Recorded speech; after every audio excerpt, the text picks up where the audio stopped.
warahmatullahi wabarakatuh. Waalaikumsalam warahmatullahi wabarakatuh. Selamat siang. Siang, Bu. Ya, baiklah, sebelum kita mulai pembelajaran kita hari ini, alangkah baiknya kita berdoa dulu. Kita berdoa sesuai keyakinan kita masing-masing. Berdoa dimulai. Berdoa selesai. Ya, sebelum kita masuk materi, saya mau absen dulu. Tolong dengar namanya baik-baik.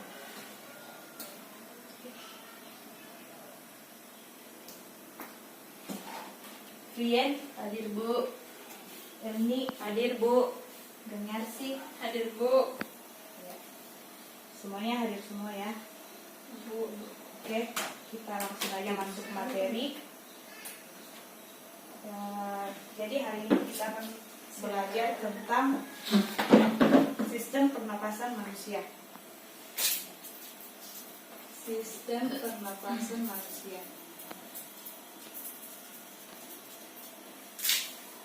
Ya, mungkin ada adik-adik yang sudah tahu apa itu sistem pernapasan.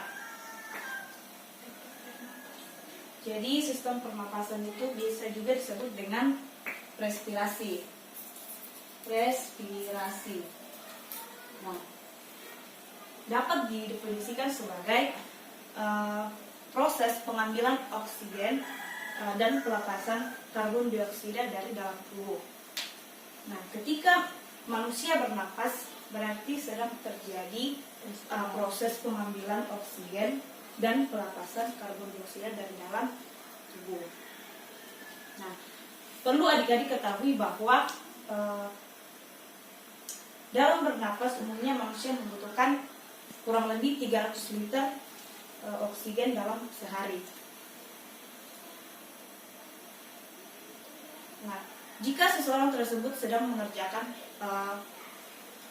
suatu pekerjaan yang berat seperti olahraga atau sedang lari, maka kebutuhan oksigen itu yang dibutuhkan itu sangat banyak, ya.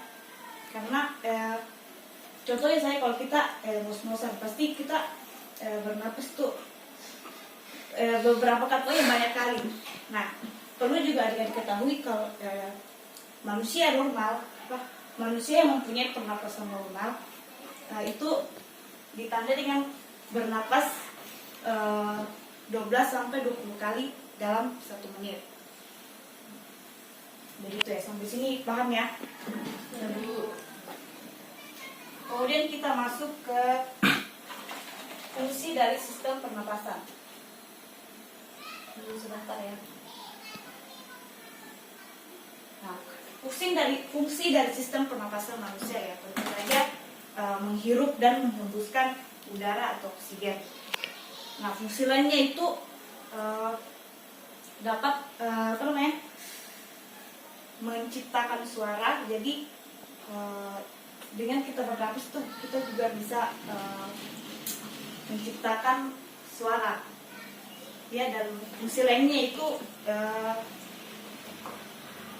kita bisa mencium bau. Nah, selanjutnya perlu adik-adik tahu bahwa dalam proses pengambilan oksigen maupun dalam pelepasan karbon dioksida itu melibatkan beberapa organ tubuh. Di antara yang pertama itu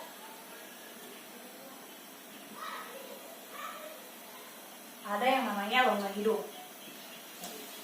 Bisa mungkin diperhatikan di depan. Ini organ-organ yang berperan dalam proses pengambilan oksigen. Yang pertama itu ada namanya rongga hidung. Nah, ini yang dimaksud rongga hidung. Nah, di dalam rongga hidung itu terdapat yang namanya kelenjar keringat maupun kelenjar minyak. Nah, fungsinya itu untuk menangkap benda-benda jahat yang masuk bersamaan dengan oksigen. Nah, selain itu di dalam rongga hidung juga itu terdapat rambut-rambut kecil atau bulu-bulu halus. Nah, fungsinya itu untuk menyaring setiap partikel-partikel jahat yang masuk bersamaan dengan oksigen. Ya. Kemudian setelah karena yang pertama organ yang pertama dilalui darah itu adalah rongga hidung. Kemudian setelah melalui rongga hidung maka masuk ke faring atau tenggorokan. Ini maksud dengan faring ya. Nah, faring itu sendiri memiliki dua cabang saluran, yaitu saluran pernapasan dan juga saluran pencernaan. Nah, fungsi utama dari tenggorokan ini itu menyediakan saluran masuknya udara ke dalam tubuh. Jadi dia menjadi saluran masuknya udara dalam tubuh. Nah, di tenggorokan juga ini tuh terdapat yang namanya pita suara. Pita suara itu sendiri berperan sebagai menghasilkan suara. Kita bisa bersuara karena ada di pita suara yang ada di dalam tenggorokan kita.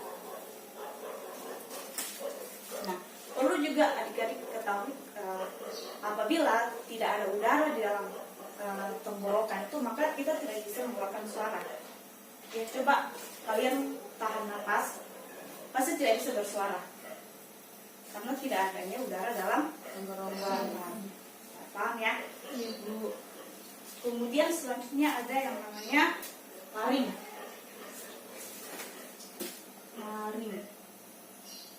Faring atau pangkal tenggorokan. Ini ya. Kemudian fungsi utama dari masuknya udara dari dan menuju ke paru-paru. Kemudian selanjutnya ada yang namanya trakea. Trakea atau biasa disebut dengan batang tenggorokan. Ini bentuknya seperti pipa, bisa dilihat di depan ya, bentuknya seperti pipa, dan batang tenggorokan ini ada di depan kerongkongan. Nah, batang tenggorokan ini atau trakea ini memiliki dua cabang.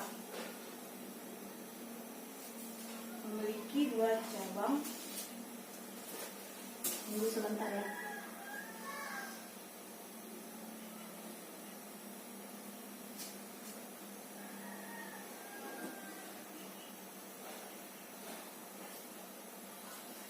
Dua cabang dan tenggorokan dua cabang. Nah, dari cabang itu juga memiliki cabang-cabang yang lain. Nah, itu biasa disebut dengan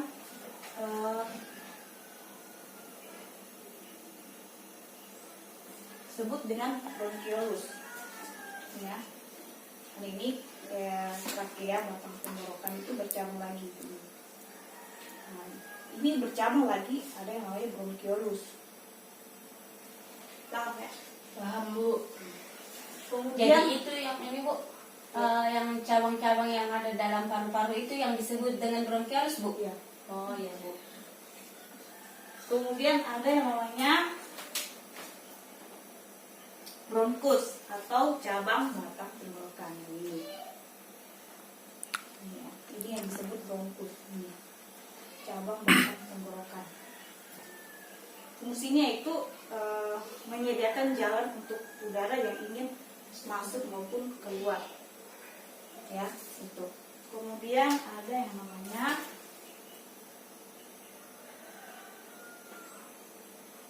perlu adik-adik juga ketahui kalau bronkus ini tuh di dalamnya itu terdapat yang namanya ini kan bronkiolus kan. Nah, dalam bronkiolus itu terdapat gelembung-gelembung kecil. Nah, yang dimaksud gelembung-gelembung kecil itu adalah alveolus. Nah, di dalam alveolus itu terdapat yang namanya kapiler-kapiler darah. Nah, disinilah tempat terjadinya pertukaran antara oksigen dan karbon dioksida. Nah, paham ya? Ya, Bu. Ya. Kemudian ada yang namanya pulmo atau paru-paru. Ini paru-paru. Saya kira semuanya pasti sudah tahu mana yang paru-paru ini. Kemudian lanjut saja kita ke proses pernapasan manusia. Jadi kalau ada organnya, pasti ada juga prosesnya. Nah, manusia memiliki dua mekanisme pernapasan. Yang pertama itu ada namanya pernapasan dada. Pernapasan pernapasan dada.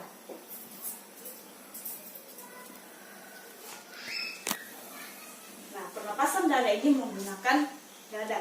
Nah, dan otot yang berperan adalah otot-otot yang ada di sekitar tulang rusuk. Nah, otot-otot ini terbagi lagi menjadi dua. Ada namanya otot tulang rusuk luar dan ada namanya otot tulang rusuk dalam.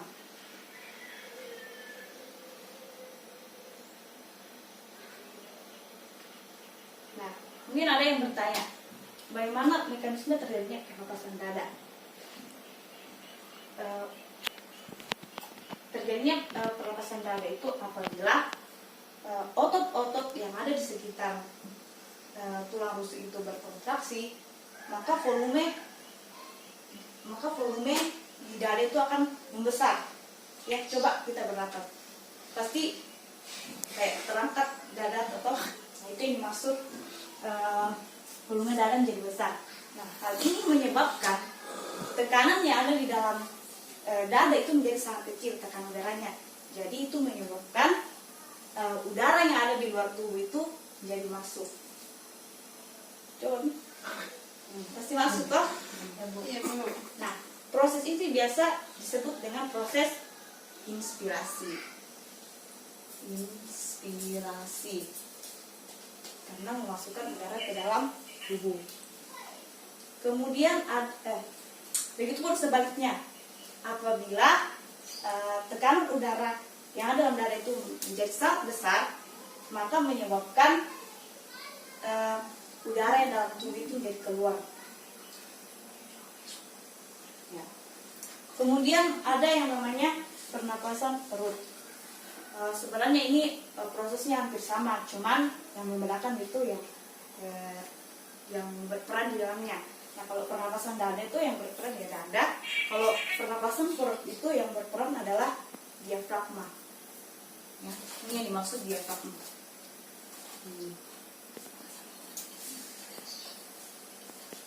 Ya, sebenarnya tadi yang saya bilang prosesnya itu hampir sama, cuman yang membedakan adalah kalau dada, pernapasan dada ya dada, kalau perut ya diafragma. Nah, apabila otot-otot diafragma itu berkontraksi dan posisinya itu menjadi datar.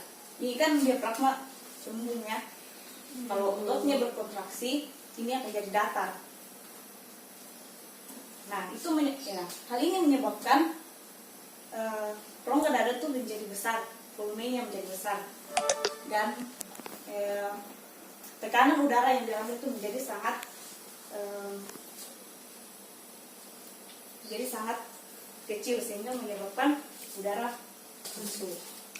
Nah, begitupun sebaliknya, kalau diafragmanya kembali ke posisi semula, maka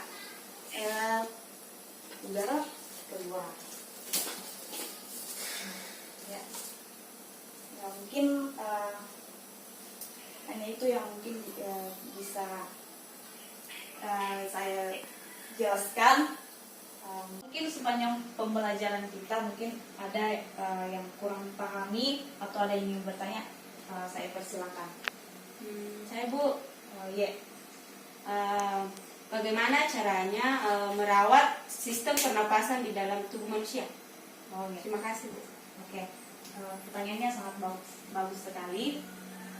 Kalau menurut saya caranya merawat kesehatan sistem pernapasan kita ya, contohnya mungkin kita sedang berpergian atau sedang jalan lagi berkendara motor, nah, kan biasa kan di jalan tuh banyak polusi. Nah, caranya itu ya agar terhindar dari polusi ya kita pakai masker, kita pokoknya ya begitu, pakai masker supaya oksigen yang kita hirup itu tidak masuk bersama dengan polusi, entah itu polusi debu, entah itu dari asap kendaraan. Ya, mungkin cuman itu yang bisa Ibu jawab. Ya Bu, baik Bu, terima kasih Bu. Oke, baiklah, sekian pembelajaran kita hari ini. Saya rasa cukup. Dan sebelum menutup pembelajaran kita ini. Saya mau kasih tugas untuk adik-adik semua untuk dikerjakan di rumah. Tolong ditulis ya. Tugasnya itu mengapa asap rokok itu sangat berbahaya bagi kesehatan, khususnya bagi kesehatan paru-paru kita. Ya, itu tugasnya tolong nanti dicari di rumah dan dikumpul di depan. Ya Bu. Ya. Mungkin sekian pertemuan kita hari ini. Mungkin ada kurangnya, mohon dimaafkan dan sampai bertemu Iya, Bu. minggu depan. Ya, Bu. Nah, Terima atas kasih, Bu. perhatiannya saya ucapkan terima kasih. Sama-sama. Assalamualaikum warahmatullahi wabarakatuh. Waalaikumsalam warahmatullahi wabarakatuh.